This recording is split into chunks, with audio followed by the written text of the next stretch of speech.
항상 우리의 모양대로, 그럼 하나님이 왜 당신을 단수로 쓰지 않고 복수로 썼느냐? 이건 여러 가지 의미가 있겠습니다만 오늘 제가 얘기 나누려고 하는 것으로 말하면, 그죠?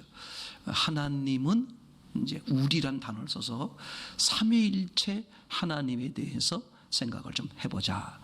아주 중요하다 이런 얘기죠. 그러니까 삼위일체 하나님, 첫 번째로 생각해 보려고 그러는 것은 삼위일체에 대한 이 질문이 많이 생길 수밖에 없어요.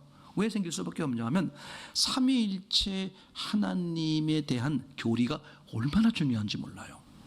그 사람들에게 삼위일체 하나님에 대해서 여쭤봐서 삼위일체 하나님을 믿습니까? 하나님이 삼위일체 하나님인 걸 믿습니까? 이렇게 물어봤을 때 나는 안 믿어요. 그럼 그 사람은 무조건 이단이야. 그러니까 삼위일체 하나님을 안 믿으면 이단이라고 말할 정도로 삼위일체 하나님이란 교리가 무진장 중요하죠. 근데 너무 신기하게도 또 삼위일체라는 단어가 성경 어디에 나올까? 제가 어디에 나올까 이렇게 물으면 답이 나온다 안 나온다 할까봐 제가 일부러 이제 함정을 파서 구약에 많이 나옵니까? 신약에 많이 나옵니까? 라고 질문을 해. 그럼 이 사람들 순진해가지고 지금 목사님 질문이 구약이나 신약 중에 하나가 나오는데 어느 쪽일까? 근데 나는 주로 신약하고 구약은 잘 안 읽어봤어. 신약 읽어봤는데 삼위일체라는 걸 들어본 경험이 없어. 그러니까 내가 읽어보지 않은 그 구약 쪽에 있을 거야 하고 10명 중에 9명은 구약이요 이렇게 말해요. 삼위일체라는 단어는 성경에 안 나오죠. 근데도 사람들이 만들어낸 단어임에도 불구하고 신앙의 믿음이 삼위일체 하나님을 안 믿으면 가짜 신앙이다 이렇게 말할 정도로 중요하단 말이에요. 이 단어가. 이 단어를 우리가 이해하는 게 중요하겠죠. 어거스틴 같은 분, 이런 신학자들은 이 삼위일체라는 뜻을 이해하는 게 얼마나 어려운지, 그죠? 바닷물을 숟가락으로 퍼내는 거야. 내가 이 바닷물을 말려버리라 하고선 바닷물을 퍼냈는데 말려져요? 안 말려져요?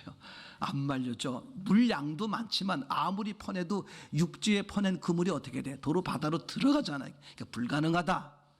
그럴 정도로 삼위일체 하나님을 바로 이해하는 게 어렵다 이런 얘기가 되죠. 왜 어렵냐? 하나님 스스로가 하나님의 존재 방식을 설명하고 있는 거기 때문에 그래요. 왜냐하면 우리는 하나님이란 분에 대해서, 하나님의 세계에 대해서 모르는 거잖아요. 그죠?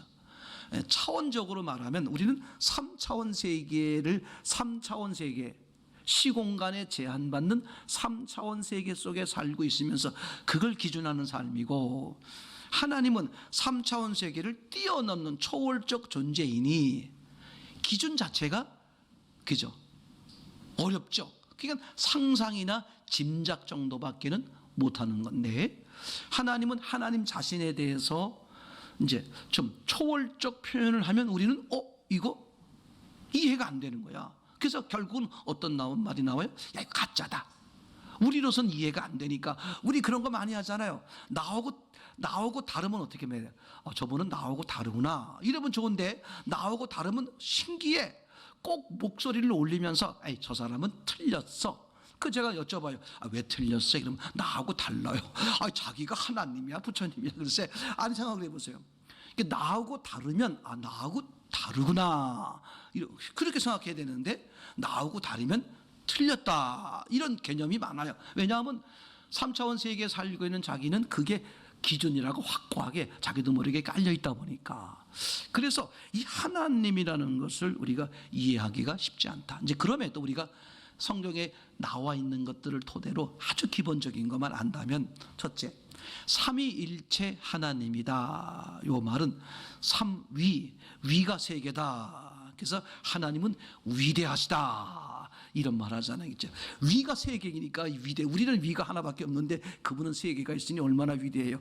그렇게 들으시면 또 이단됩니다. 그런 얘기가 아니라 식사하시고 정신 차려 들으시라고 제가 말씀드리는 거예요. 그러니까 위가 세 개, 삼위 세 분이신데, 그죠? 한 분으로 계신다. 그냥 대충 말하면 그런 뜻입니다.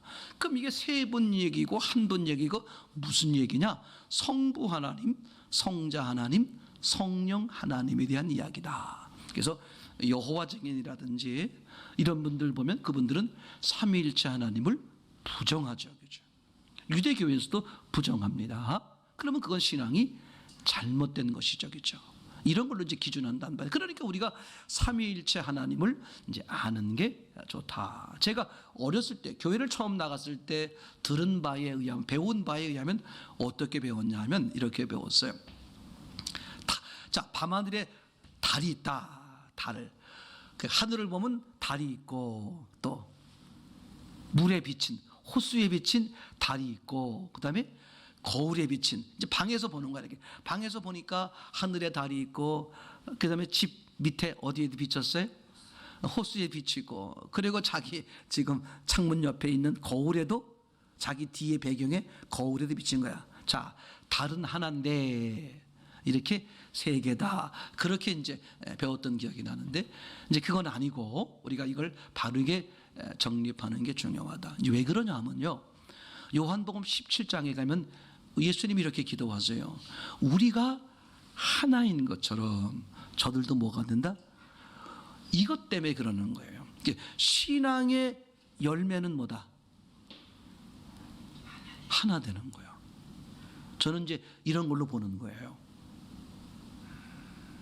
이제 성격적으로 있잖아요. 신앙이 하나 되기가 어려움을 겪는 분들이 많습니다. 왜냐, 성격 자체가 이렇게, 제가 오전엔 제가 또 일본말 썼는데 이번에 일본말 써야 됐나? 오전에 쌤빙 이런 게 일본말 맞습니까? 제가 잘 모르겠어요. 이번에 또 일본말 도코다이, 이게 혼자, 이게 신앙은 도코다이가 아니에요. 신앙은 도코다이를 출발해서 뭐가 되는 거예요? 우리가 전체가 하나로 되는. 그러니까 신앙에 저분이 신앙에 참 아름답게 참 잘 자랐다. 그건 뭘로 볼 수 있어요? 다른 것도 많이 있지만 사랑과의 관계, 그러니까 늘 하나로 우리로 지내려고 그러는 것이냐, 아주 중요합니다. 개인적으로 그게 성격과 자라오는 환경 속에서 하나 되는 게 좀 불편하신 분들이 계세요. 그러나 그 불편하신 분이 하나 되는 것과, 그게 너무 쉬워, 밥 먹듯이 쉬운 사람들이 하나 되는 것과 그 과정은 다를 거 아니에요. 얘기죠. 그 염려 마세요. 하나님은 그 과정의 어려움과 공고함을 다 보시고, 제가 들은 말 아니고 제 생각에 점수를 좀 추가해 주실 것 같아. 왜냐하면 그게 정말 신앙의 과정을 통해서 만들어 갔을 테니까. 그러니까 중요한 건 하나, 우리가 된다. 같은 마음, 같은 말, 같은 뜻. 그래서 결실은 뭐다? 결과는 뭐가 돼야 된다? 하나, 한 몸. 이게 하나님의 궁극적인 계획인 것이죠. 그래서 우리라는 개념이 어떻게 하나가 되는 것인가, 우리라는 개념이 뭔가, 하나님의 모습이 어떻길래 우리에게 그렇게 기도하시면서 원하시는 걸까 생각해 보자는 거죠.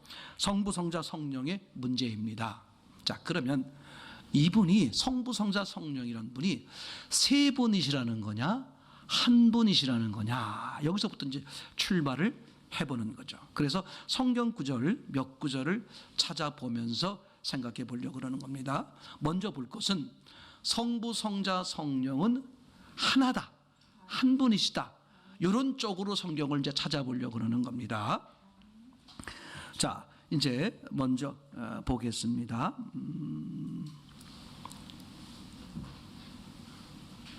요한복음 14장 18절부터 보겠습니다. 요한복음 14장 18절 시작. 내가 너희를 고아와 같이 버려두지 아니하고 너희에게로 오리라. 자, 내가 너희를 고아와 같이 버려두지 아니하고 너희에게 오리라. 이 말은 아주 오래 후에 오겠다는 거예요? 금방 오겠다는 거예요? 문맥의 뜻이. 여러분, 김학원 지사님 잘 모르실 텐데 김학원 지사님 고아입니다. 아닌가? 아버지 살아계신가? 지 고아죠. 네, 고아야. 우린 고아 그러면 어린애 부모 없는 고아만 생각하잖아요. 사실은 뭐 다 어른들 다 고아지. 그러니까 고아라는 의미는 무슨 뜻이냐면 잠깐 부모가 안 계시는 걸 구하라 그러지 않아요. 지금 무슨 뜻인지 알겠죠? 그러니까 마실 나갔어. 엄마 아버지가 마트에 시장 보러 갔는데 이렇게 아저씨가 물어보는 거야. 너 고하냐? 엄마 아버지 없느냐? 그럼 애는 뭐라고 말해? 시장 갔으니까 애 없어요. 그럼 너 고하구나. 그렇게 안 하잖아요, 그죠? 잠시 나간 걸 구하라고 말하지 않고, 오늘 예수님이 뭐라 그랬냐면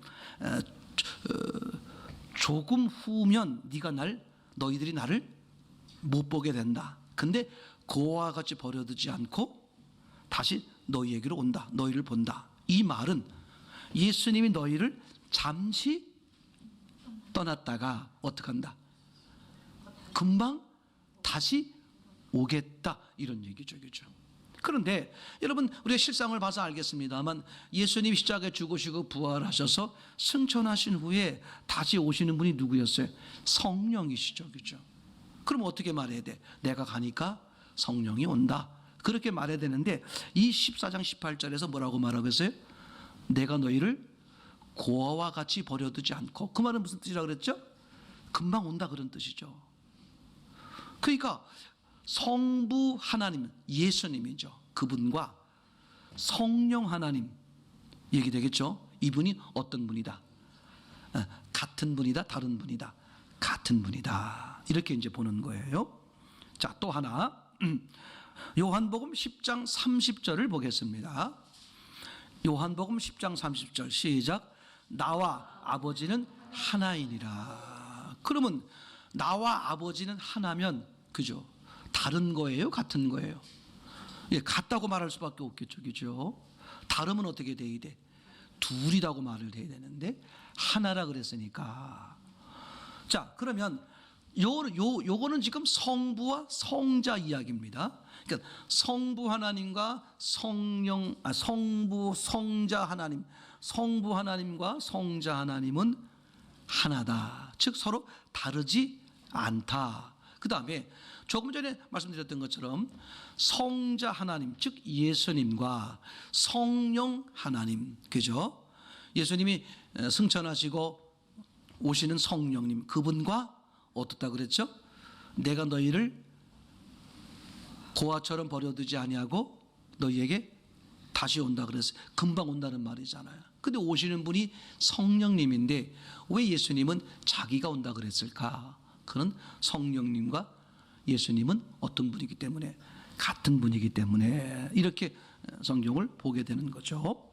이제 그래서 성부 하나님, 성자 하나님, 그리고 성령 하나님은 성부, 성자, 성령 하나님은 같은 분이다. 이렇게 보시는 것이 그죠? 옳다 이런 얘기죠.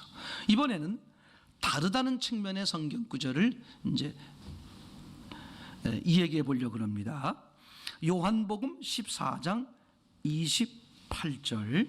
내가 갔다가 너희에게로 온다 하는 말을 너희가 들었으나 나를 사랑하였다면 나의 아버지께로 감을 기뻐하였으리라. 아버지는 나보다 크심이라. 아버지는 성부 하나님이죠. 그러면 당신은 아들이라는 표현이니까 성자 하나님이죠. 근데 아버지는 나보다 크다 그랬으니까 성부 하나님과 성자 하나님은 같다 다르다? 다르다는 말이 되겠죠, 그죠? 이게 이상한 거예요. 아까 찾아봤을 때는 요한복음 10장 30절에 아버지와 나는 하나다 이렇게 표현되어 있고, 지금 14장 28절에는 아버지는 나보다 크다 이렇게 말하고 있죠. 그러니까 서로 같다고는 말도 있고 다르다는 말도 있고, 이번엔 성자와 성령 하나님의 관계를 또 볼게요. 다르다는 측면에서 요한복음 16장 7절입니다. 시작. 그러하나 내가 너희에게 실상을 말하노니 내가 떠나가는 것이 너희에게 유익이라. 내가 떠나가지 아니하면 보혜사가 너희에게로 오시지 아니할 것이요 가면 내가 그를 너희에게 보내리라. 예수님이 십자가와 부활과 승천하신 후에 하시는 말씀인데 맨 끝에를 보세요. 뭐라고 써있냐면 내가 떠나가지 아니하면 보혜사가 너희에게로 오시지 아니하리라. 내가 가야 보혜사 성령이 오신다. 그런데 내가 가면 내가 그를 너희에게로 보내리라. 그가 누구예요? 보혜사죠. 그러면 나는 1인칭을 썼고 보혜사를 3인칭을 썼잖아요. 그럼 3인칭과 1인칭은 같을 수가 없죠. 내가 그를 그랬으니까 어떻게 돼? 나와 그는 같다 다르다. 다르다는 표현이죠. 그러니까 여기서는 성자 하나님과 성령 하나님이 어떻게 써 있다? 서로 다르다. 이런 얘기가 되겠죠. 예, 정리입니다. 자, 그러면 이제 이렇게 말할 수 있는 거예요. 삼위일체 하나님, 곧 성부 하나님, 성자 하나님, 성령 하나님의 이야기인데, 성경에 의하면 어떤 성경을 보면 성부, 성자, 성령은 다른 분이다. 그러면 몇 분이 되는 거예요? 세 분이 되는 거죠. 또 어떤 성경을 보니까 성부, 성자, 성령은 같은 분이다. 그러면 몇 분으로 봐야 돼? 한 분이다. 그죠? 그게 제가 예전에 물어본 적이 있었어요. 그럼 어떤 게 맞느냐? 근데 당신이 그동안 배운 고집이 있잖아요. 그죠? 하나님은 몇 분? 한 분. 자신 있게 한 분입니다. 이렇게 말씀하셔서, 그죠? 용기는 가상하나, 그죠? 성경대로 보는 게 아니겠죠. 성경은 뭐라고 말하고 있어요? 다르다라고도 말하고 있고, 같다라고 말하고 있으니까 우리는 어떤 걸 받아들여야 돼? 예, 둘 다 받아들여야 되겠죠. 그럼 둘 다 받아들이면 어떤 문제가 생기느냐? 그죠? 같으면서 하나다. 그죠? 그러니까 세 분이면서 한 분이다. 한 분이면서 세 분이다. 그랬더니 이분들이 듣자마자 딱 누가 떠오르냐면 독수리 오형제가 떠오르는 거예요. 잘 때는 딱 합체해서 하나로 있고, 활동할 때는 5개로 딱 나눠서 활동하는 거야. 그래서 이제 구약에서는 성부 하나님이 역사하셨고, 신약에서는 성자 하나님이 역사하셨고, 지금은 성령 하나님의 시대다. 이런 이제 잘못된 교리가 만들어지는 거죠, 그죠? 이것은 그래서 이제 우리의 입장, 사람의 입장으로는 참 이해하기가 어렵다. 왜? 시공에 제한받는 사람의 존재가 아니라 시공을 초월한 하나님의 존재니까 우리의 존재 방식과는 다를 수밖에 없다. 그럼 그 존재 방식을 어떻게 아느냐? 그분이 말씀한 대로 근거할 수밖에 없어요. 그래서 다르다 이 말도 맞고, 맞다 이 말도 맞고, 그래서 정리하는 게 뭐냐 하면, 세 분이신데 이제 낮에는 세 분, 밤에는 한 분으로 주무시고, 그게 아니라 세 분이신데 동시에 한 분, 동시라는 말을 꼭 집어넣는다. 한 분이신데 세 분인, 동시에 세 분이시다. 그죠? 그래서 요한복음 10장 30절에, 그죠? 나와 아버지와 나는 무엇이다? 하나다. 이게 중요하다 그랬어요. 하나와 하나다는 말과 같다는 말은 의미가 다르다, 그렇게 말씀드렸죠. 그죠?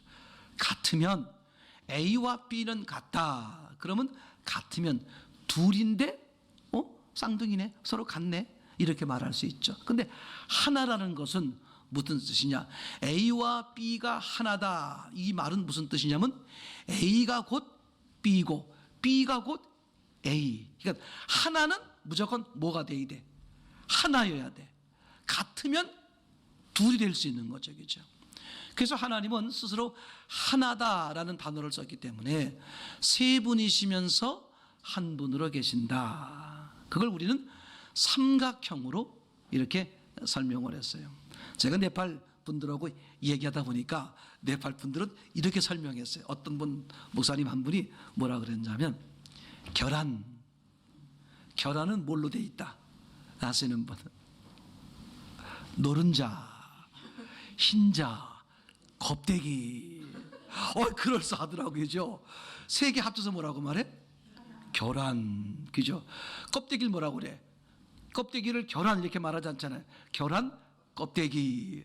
계란, 흰자. 계란, 노른자. 근데 어떻게 돼? 결한이란 하나로 있다. 그분 제가 이렇게 세워가지고 막 축복기도 했었어요. 정말 참 진짜 어디서 배우셨는지 아주 표현을 참 잘하셨어요. 저는 그걸 삼각형으로 표현한다 그랬죠. 각이 세 개다, 그죠? 삼각형의 꼭지점이 세 개인데 그 꼭지점은 서로 평생 만날 수 없다. 서로 완전히 다른 분인데 삼각형이란 하나로 있다. 성부, 성자, 성령은 삼위, 사람으로 말하면 인격, 완전히 다른 존재인데 몇 분으로 계신다? 한 분으로 계신다. 제가 그래서 보충 설명으로 샴 쌍둥이를 그렸어요. 그죠? 좀 죄송한 표현인데 설명을 위해서. 그래서 머리가 세 개이고 몸이 하나. 그 다음에 머리는 하나인데 몸이 셋. 어느 쪽이 샴 쌍둥이냐? 그것조차를 이해 못하는 분이 계시더라고요. 그래서 머리 세 개와 몸 하나 이런 거잖아요. 그럼 그렇게 돼 있을 때 원래 머리가 둘이죠, 보통들. 근데 머리 세 개와 몸이 하나. 이러면 이게 몇 명이냐? 그랬더니 세 명이라고 말하는 분이 계시고 한 명이라고 말하는 분이 있고, 그죠? 세 명이다. 기준이 뭐니까? 머리니까. 지금 제가 정말 죄송한 표현으로 삼위일체 하나님을, 그죠? 완전히 다른 세 분이신데 한 분으로 계신다. 그런 의미로 삼위일체. 그것을 제가 뭐라고 표현했냐? 세 분이신데 동시에 한 분으로 계신다. 여기서 이제 제가 잊어버릴까봐 미리 설명을 하는 것은 이런 거예요.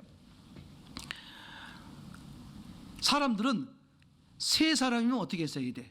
같은 공간 안에 있는 거잖아요. 지금 제 말 이해되겠죠?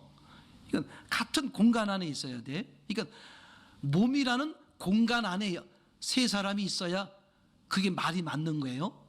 이게 떨어져 있는데 한 사람이다 이렇게 말을 못하죠.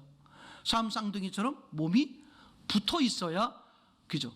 이게 한 사람이다 이렇게 말할 수, 그래도 한 사람이라고 말할 수 있는 여지가 있단 말이에요. 근데 하나님은 시공을 초월하는 분이시기 때문에 시공에 제한받는 우리 개념으로 보면 1000km, 10,000km, 억만 킬로 떨어져 있어도 하나님 쪽에서는 어떻다? 그게 하나로 계시는 거다. 요게 이제 이해를 잘 하셔야 돼요. 이게 이해가, 이런 질문들은 안 하셨지만 마음속에, 아니 목사님 세 분이면서 한 분으로 계신다. 그러면 예수님이 이 땅에서 저 하늘에 대고 뭐라 그랬어요? 아버지요. 그럼 아버지는 어디 계셔? 저 하늘 끝에, 나는, 예수님은 여기. 그럼 이 어떻게 하나야? 이런 의문이 생겨요. 저도 생겼었거든요.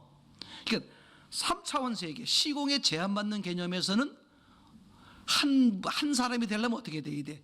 한 몸에, 시공에 제한받는 한 몸에 붙어 있을 때 하나라고 보는 거잖아요. 근데 그분은 뭘 하니까? 시공을 초월하는 개념이니까 1000km, 5km 떨어져 있을지라도, 제 말 이해되겠죠? 그분 개념에서는 이게 하나다. 지금 이해가 되고 있나요? 이제 아주 중요합니다. 이제 그런 개념으로 삼위일체를 이해하자. 그러나 태평양 바다 얘기한 것처럼 우리가 완전히 이해하기는 좀 어려울 것 같아요. 이제 그런 점 여기까지만.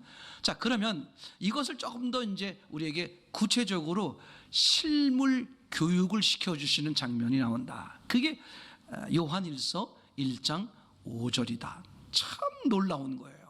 하나님이 저처럼 이런 궁금증을 가지고 의문이 들 것을 다 아시고 실물 교육을 시키는데, 요한일서 1장 5절 보겠습니다. 시작. 우리가 저에게서 듣고 너희에게 전하는 소식이 이것이니 곧 하나님은 빛이시라. 그에게는 어두움이 조금도 없으시니라. 요한일서 1장 5절을 가지고 삼위일체 하나님을 물리적 증명이라 그럴까요? 이걸 이제 이해시킬 수 있는 아주 중요한 요소가 된다. 자, 하나님은 빛이시다. 하나님이 요한을 통해서 말씀하신 거죠. 그럼 요한은 이 말을 왜 말했을까? 하나님을 요한은 사람들에게 알리고 싶은 거야 이제.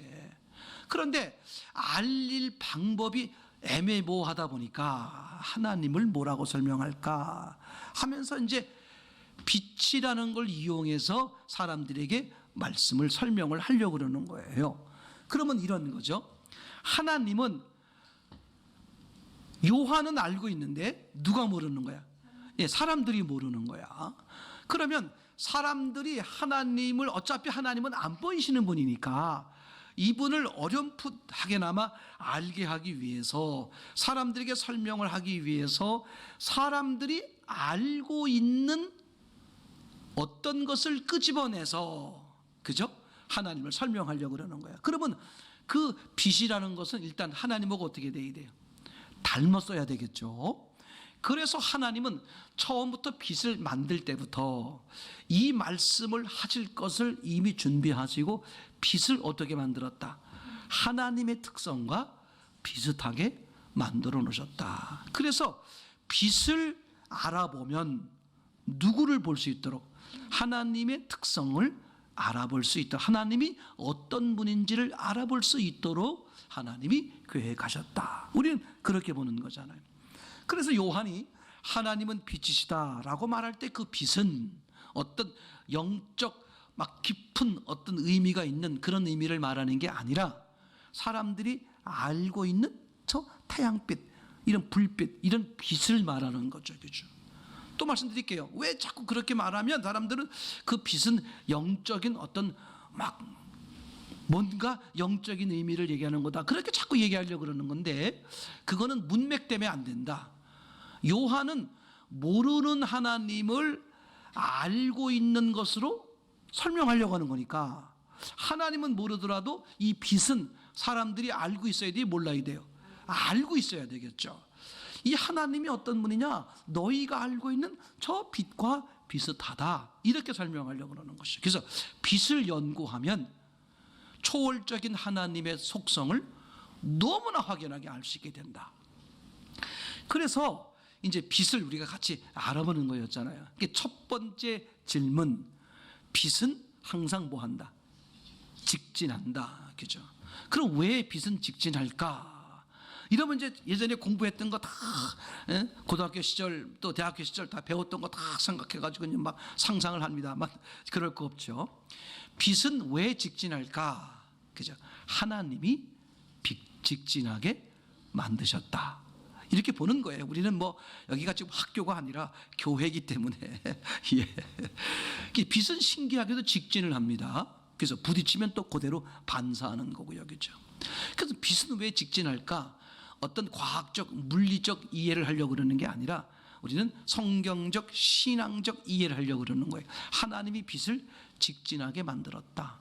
그러면 왜 하나님은 빛을 직진하게 만들었을까? 하나님의 성품을 설명하기 위해서, 이렇게 보는 거죠. 그러니까 빛이 직진하듯 하나님은 항상 직진하신다. 한 번 말씀하시면 반드시 어떻게 한다?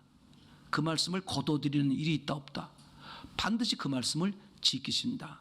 그래서 우리는 하나님에 대해서 뭐라고 자신 있게 말할 수 있느냐? 불변, 하나님은 변치 않으신 분. 그래서 하나님이 오래전에 약속하신 것일지라도 우리는 어떻게 할 수 있어요? 꽉 붙들 수 있어. 왜 그러죠? 변하지 않기 때문에. 그런 의미로 직진, 빛을 직진하게. 하나님은 언제나 뭐 하신다? 한 번 말씀하시면 그대로 지키시는 분이다. 이걸 이제 우리가 이해할 수 있는 거죠. 두 번째, 빛에 대한 질문. 그러면 빛은 보일까 안 보일까? 그죠? 10명 중에 9명은 다 뭐라고 말하냐면 빛은 보인다. 그럼 제가 생뚱맞아서, 아니 빛이 보인다는 걸 증명해 보세요 하면 또 그 9명 중에 8명은 어이가 없다는 듯이, 아니 목사님 이걸 질문이라 그래요? 아 여기 빛 보이잖아요. 너무 쉽게 얘기하는 거예요. 빛이 보인다는 거예요. 여기 지금 당신이 지금 보고 있는 빛은 저 전등을 보는 거지 빛을 보는 거냐 하면서 이제 빛을 설명을 하죠. 이제 하나는 영화관에서, 하나는 우주 해석이죠.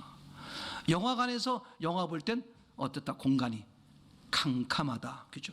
빛이 저 내 머리 뒤에서 계속 영화가 상영되는 동안 영사기에서 빛을 쏘아야 되는데, 그죠? 내 머리 위는 캄캄하다. 어디만 환해? 부딪힌 스크린만 환하다. 그럼 빛이 계속 내 저 뒤에서 스크린까지 계속 2시간 동안 비쳤는데 빛이 보인다면 내 머리 위 공간이 환해야 되는데 왜 빛이 안 보여? 왜 컴컴하냐? 그죠? 또 결혼 안 한 분이 계시면 당신 시대에는 이제 우주로 신혼여행을 가시라. 그 우주는 캄캄하냐 어둡냐? 거기 가시면 반드시 랜턴이나 촛불을 준비하셔야 된다. 우주는 신기하게도 캄캄하다. 태양이 24시간 계속 비추는데도 왜 캄캄할까? 빛 자체는 안 보인다. 결정적인 이유는 뭐냐 하면, 만약에 이런 육신의 세계죠, 이 눈으로 봤을 때 빛이 보인다면 나는 하나님을 안 믿는다. 왜냐? 하나님은 어떤 분이시다? 안 보이는 분이시다. 그럼 하나님이 안 보이는 분인데 하나님이 나는 빛이다 이렇게 말씀해 것은 빛이 보인다 그러면 하나님도 어떻게 돼야 돼? 보여야 되겠죠. 이건 하나님이 안 보이시는 분이니까 당신이 빛이다라고 설명하려면 그 빛을 어떻게 만들어야 돼? 보이게? 안 보이게? 안 보이게 만들어야 되겠죠. 빛은 실제로 안 보이잖아. 절대 성경은 100% 과학입니다. 아직 과학이 덜 발달해서 증명을 못할 뿐이지 100% 왜? 하나님은 100% 지혜이기 때문에 100% 논리적이에요. 100% 과학적이다 그런 말이죠. 기적이라는 것도 현대 과학으로 증명을 못해서 그러는 것이지, 제 말 이해되나요? 100% 과학입니다. 그죠? 왜 기도하면 병이 날까? 그죠? 고치는 원인이 있는 거야. 아니 이거 보세요. 약으로 고치는 것은 너무 쉽게 생각하고 능력자가 손으로 고치는 것은 좀 어때? 그게 말이 돼? 미신 아니야? 어리석은 거잖아요. 그죠? 우리의 생각에 한계가 있는 것이지. 그러니까 빛을, 하나님은 빛이다라는 것을 통해서 하나님의 속성을 설명해 주는데, 하나님은 불변, 변치 않는 분, 그림자도 없는 분. 그래서 수천 년 전에 약속한 것도 어떻게 된다? 반드시 이루신다. 우리가 확신할 수 있는 이유가 하나님은 변치 않는 분, 직진하시는 분. 두 번째, 하나님은 안 보이시는 분이다 얘기되겠죠. 여기서 이제 결정적으로 중요한 게 뭐냐 하면 하나님의 존재를 이 빛으로 설명해 주고 있어요. 어떤 하나님? 삼위일체 하나님. 완전히 다른 세 분이, 그죠? 어떻게 계신다? 한 분으로. 이게 우리 사람 세계, 시공에 제한받는 우리 세계 속에서는 이론은 가상하나 납득이 어려운 거예요. 왜냐면 세 분이면 어떻게 돼야 돼? 몸뚱아리가 셋이 돼야 돼. 맞습니까? 근데 어떻게 셋인데 하나로, 하나인데 셋으로. 이게 이해가 안 되는 거거든요. 근데 현재 우리가 발견한 것 중에 물질 세계에서 이 빛만 유일하게 그 하나님의 삼위일체, 완전히 다른 세 분이 하나로, 한 분으로 계실 수 있는 것을 증명해 주는 내용이 이 물리적 세계에서 빛이다. 자, 빛은 재료가 뭘까? 그죠? 빛은 무엇으로 구성되어 있나? 그죠? 삼위일체 하나님은 성부, 성자, 성령, 완전히 다른 세 분이 한 분으로 계시는 성부, 성자, 성령으로 구성되어 있지만, 빛은, 그죠? 빛은 파장과 입자로 구성되어 있다. 파장이라는 것은 뭐냐면 텔레비 전파, 라디오 전파 이런 게 파장이에요. 입자라는 것은 알갱입니다. 단지 눈에 보이지 않을 정도로 작을 뿐이죠. 그죠? 그러니까 빛은 파장과 입자로, 파장과 입자가 모여서 빛이라는 하나로 존재하는 거야. 근데 이게 상상할 수 없을 정도로 엄청난 이야기다. 왜냐하면 파장과 알갱이, 비록 알갱이가 작은 것이지만 이 파장과 입자는 하나로 존재할 수가 없다. 왜? 성질이 정반대란 말이에요. 제가 아는 범위대로 말하면 이렇게 파장은 그죠? 제한을 받지 않는 거야. 반대로 입자는 제한을 받아요. 자, 근데 문제는 제한을 받는 입자와 제한을 받지 않는 파장이 어떻게 돼 있다? 빛이라는 하나로 돼 있다는 게 신비하다. 왜? 서로 하나가 될 수 없다. 마치 물과 기름처럼 아무리 섞어놔도 조금만 있으면 어떻게 돼요? 물은 물대로, 기름은 글리대로. 거다가 뭐 이제 과학적 무슨 기술을 산입하면 뭐가 되는지 모르지만 그냥 우리가 보편적 얘기를 나누는 거니까, 그죠? 물과 기름은 절대 하나가 될 수 없는 거죠, 그죠? 그런데 성질이 완전히 다르기 때문에 그래. 근데 입자와 파장은 성질이 완전히 달라서 하나로 있을 수가 없어요. 근데 빛이라는 하나로 존재한다는 게 너무 신비하다. 예를 들면 빛이 유리를 통과하잖아요. 그러면 빛이 유리를 이렇게 통과시키면 거기 입자와 파장으로 되어 있기 때문에 절대 입자는 아무리 알갱이가 적어도 유리를 통과할 수가 없어요. 그죠? 그러면 빛을 통과시키면 빛의 구성 요소 입자와 파장 중에 파장은 제한받지 않으니까 유리를 통과하고, 입자는 모래알처럼 유리 밑에 소복히 쌓여야 되는데 유리를 통과한 빛을 조사해 보면 어떻다? 여전히 입자와 파장으로 되어 있다. 그게 신비하다. 어떻게 유리를 통과했을까? 이게 참 너무 신기해요. 제가 학교 시절에 배웠던 기억이 나요. 중학교 때 배웠을까? 그 당시 고등학교 때 배웠을까? 선생님이 우리한테 어떻게 설명했냐면 그게 기억나더라고요. 유리를 어떻게 통과하느냐? 빛이 입자와 파장으로 되어 있는데 유리를 어떻게 통과하느냐? 그분이 설명하신 그 과학 선생님이 설명하신 게 뭐냐면, 유리라는 게 뭐냐면요, 모래, 흙 중에 모래를 모아서 유리를 만드는 거예요. 쉽게 말하면. 네. 그러면 그 모래에 작은 알들이 모여서 유리가 되는 거거든요. 그러면 이제 작은 알갱이가 모여 세포처럼 모여 뭘 이루어? 유리를 이루는 거예요. 우리 눈으로 볼 땐 그냥 매끄러운 유리지만 현미경으로 깊이 들어가면 어떻게 돼요? 작은 알갱이가 모여 붙어 있는 거죠. 그럼 작은 알갱이가 서로 붙어 있다 보면 어떻게 돼? 약간의 미세한 공간이 있겠어 없겠어? 있다는 거야 이제. 그래서 빛이 통과할 때 어떻게 통과했다? 그 미세한 공간을 통해서 통과했다. 그러면 그때는 그렇구나, 선생님 최고, 이렇게 넘어갔는데 나중에 생각하니 그러면 그게 통과하면 어떻게 되느냐? 미세한 그 이제 모래 조각 사이로 통과가 됐으면 빛은 직진하니까 부딪혀서 어떻게 각도가 틀어졌겠죠. 그러면 처음에 유리를 통과할 때는 전체가 일직선으로 통과했는데 그 통과하면서 구멍마다 각도가 다르니까 어떻게 해야 돼? 퍼져야 되잖아. 근데 퍼지지 않고 어떻게 돼? 똑같은 모습으로 통과되더라. 이게 신비했다. 중요한 요소죠. 그죠? 지금 제가 여기까지 이해가 됐습니까? 예. 그러면 어떻게 빛이 서로 다른, 그죠? 완전히 성질이 달라서 하나로 있을 수 없는 이 파동과 입자가 빛이라는 하나로 존재할까? 그건 하나님이 그렇게 만들었으니까 우리는 뭐 더 이상 다른 설명이 없겠죠. 근데 문제는 서로 다른 성질이 다른 것이 빛으로 하나 있는데, 이게 신기한 게 유리를 통과할 때 그대로 빛 자체가 통과하더라. 이거를 우리에게 성경에서 직접적으로 증명해 주는 게 부활하신 예수님이다.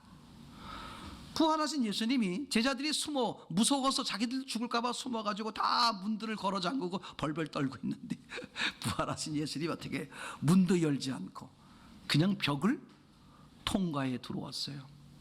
부활하신 예수님이 그럼 벽을 통과했으면 문제는 뭐다? 그분이 부활하셔서 뭐 하셨어요?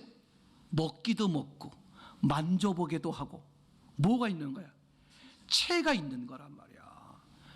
그럼 채가 있으면 어떻게 돼야 돼요?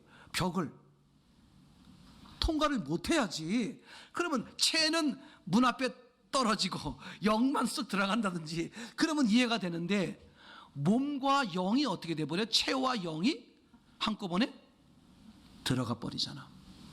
그걸 이제 우리가 우리의 언어로 만들어 쓰는 게 뭐냐 하면, 그죠?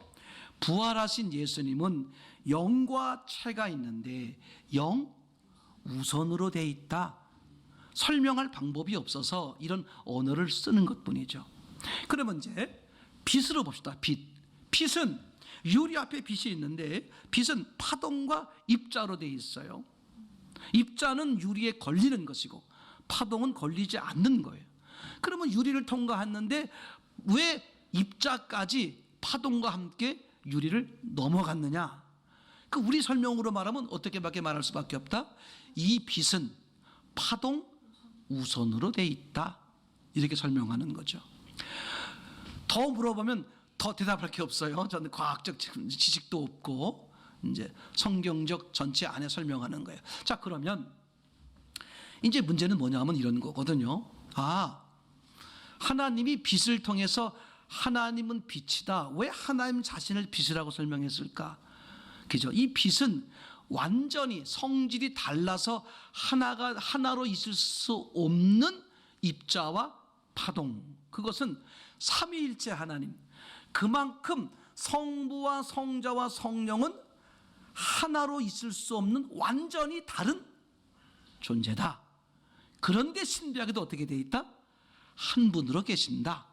이것을 사람들에게 설명하고 이해시키기 위해서 사람들이 살고 있는 세상 물질계의 빛으로 그렇게 창조했다. 즉 서로 하나가 될 수 없는 그런 성질의 것인데 빛이라는 하나로 되어 있는 모습으로 하나님 성부 성자 성령 하나님이 어떻게 한 분으로 존재하시는지를 설명해 주는 거다. 이제 그 나머지 얘기는 우리가 성경에서 찾아내는 그 원리에 의해 찾아낸 것뿐이죠. 그러면 그죠? 부활하신 예수님이 채가 있는데 먹기도 하고 만져보기도 하고 채가 있는데 벽을 어떻게 뚫고 갔을까? 그죠? 벽 뚫은 구멍이 딱 있는 게 아니라 그냥 지나친 것이니까 그것은 결국은 뭘 말하는 거다? 우리의 설명으로는 맞는 단어가 아닐 수 있어요. 그걸 이해하기 위해 설명하기 위해 구태여 가져온 단어를 생각할 때 영 우선이 되어서 육이 제한을 받지 않는구나 이렇게 설명하는 것이고, 그죠? 이 빛이 그러하듯이 그럼 거꾸로 육 우선은 없을까? 그게 우리란 말이에요. 우리도 뭐가 있어요? 영이 육 안에 있잖아요. 그럼 영은 시공을 초월하죠. 그럼 육 안에 있더라도 어떻게 할 수 있어요? 영이 빠져나올 수 있죠. 시공을 초월하니까. 제 말이 되겠죠? 그런데 하나님은 그죠? 일정 시간 동안 인생이라는 시간 동안 영이 육에서 빠져나오지 못하게 설계하셨다. 그렇게밖에 볼 수가 없는 거야. 왜? 영이라는 것은 시공을 초월하니까 육이라는 것 제한받을 수가 없단 말이에요. 그럼 언제든지 어떻게 돼야 돼? 귀신처럼 나와야 되는데 못 나온단 말이죠. 그래서 이 설명을 하려니까 사람은 육 우선으로 되어 있구나. 언제 동안? 인생 동안. 제가 되겠죠. 그래서 이제 죽으면, 즉 육을 벗어나면, 즉 우리도 부활하면 뭘로 바뀐다? 영 우선이 되어 시공을 초월하게 된다. 그죠? 그럴 때 그때 이 몸이 지금의 이런 몸이냐? 아니죠. 그죠? 부활체요, 영체요. 이런 몸은 아니죠. 완전히 다른 몸이지만 그러나 영체, 부활체. 그죠? 신령한 몸이 있는 것은 사실이잖아요. 자, 여기까지 설명.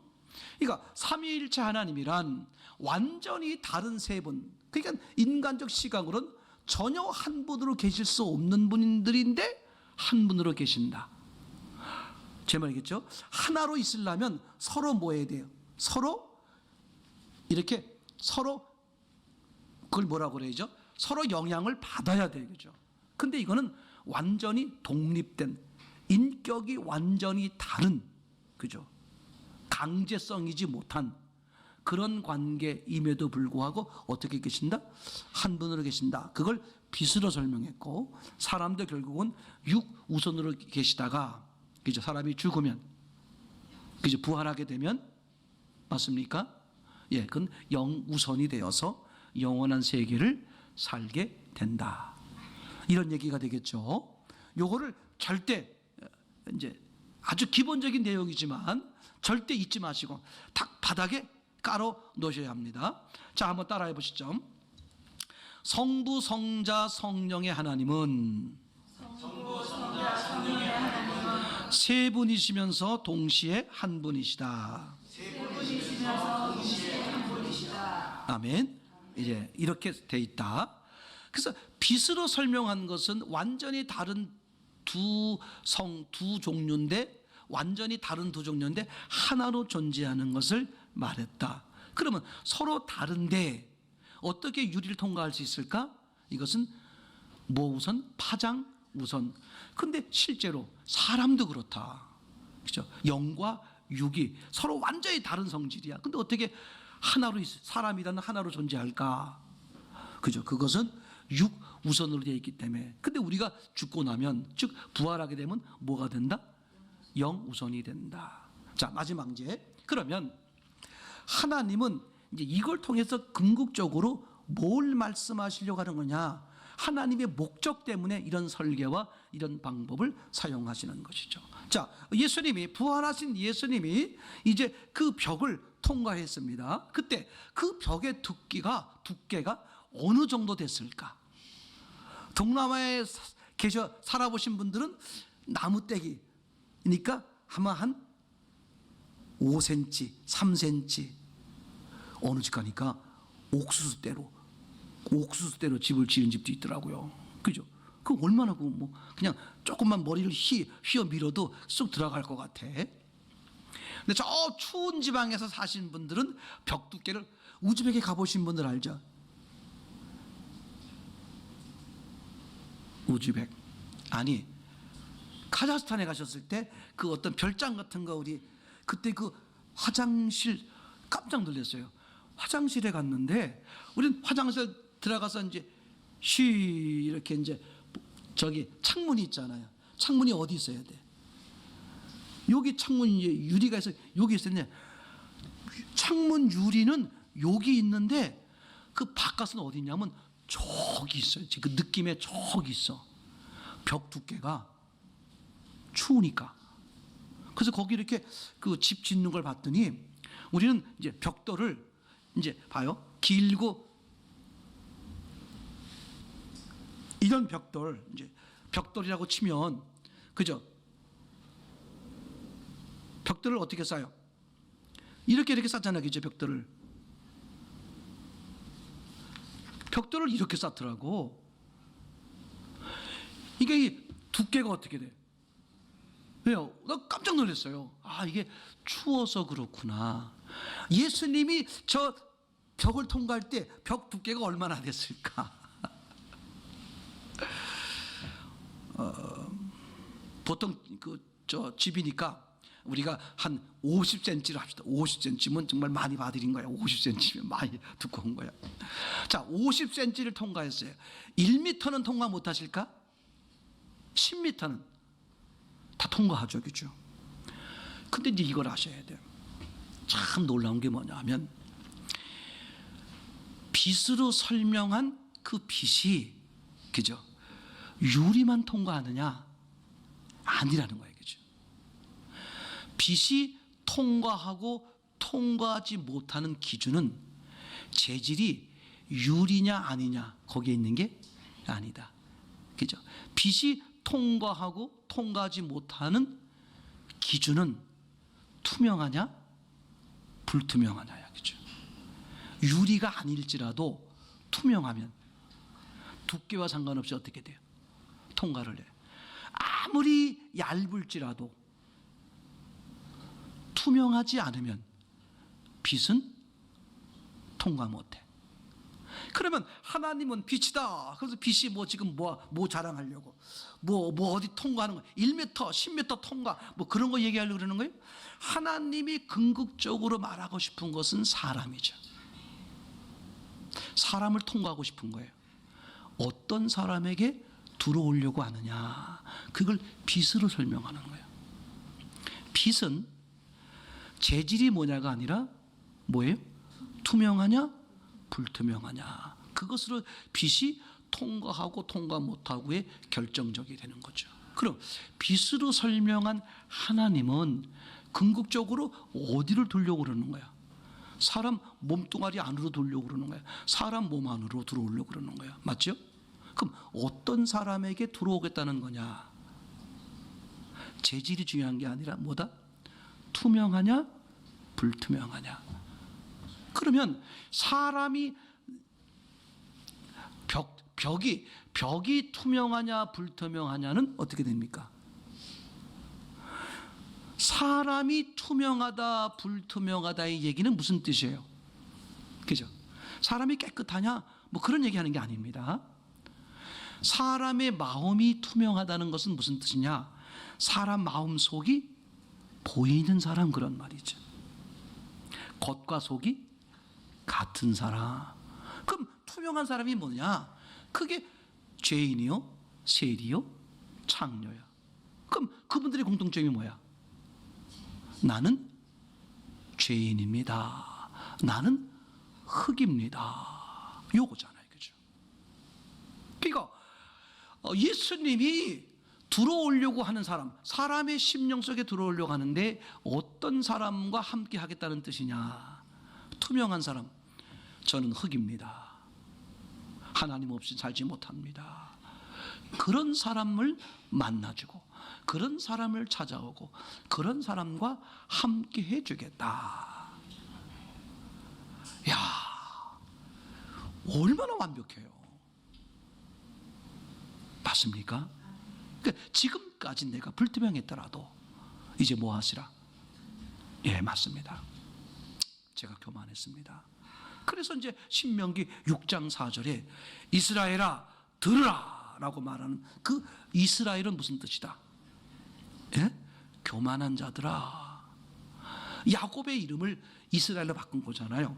하나님을 이겨먹는 놈. 그죠? 너는 맨날 하나님을 이겨먹는 놈이야. 하나님을 이겨먹는 놈은 간단한 거예요. 내가 주인 노릇하면 내가 왜 흙이야? 내가 뭘 잘못했다고 그래? 이 정도면 내가 잘한 거 아니야? 이런 거잖아요. 그죠? 그런 사람은 뭐야? 교만한 사람이죠. 자기가 죄인인 걸, 자기가 흙인 것을 하나님의 은혜로 된 것이고 하나님의 은혜로 사는 것인데 그걸 모르는 사람들이죠. 그죠? 그러니까 교만한 자들아, 네가 주인 되어 사는 자들아 들으라. 그죠? 너는 하나님이 필요하다. 하나님의 말씀으로 사는 것이다. 요 얘기잖아요. 얼마나 명확합니까? 맞습니까? 이 빛으로 설명하는 이 은혜를 놓치지 말기를 원합니다.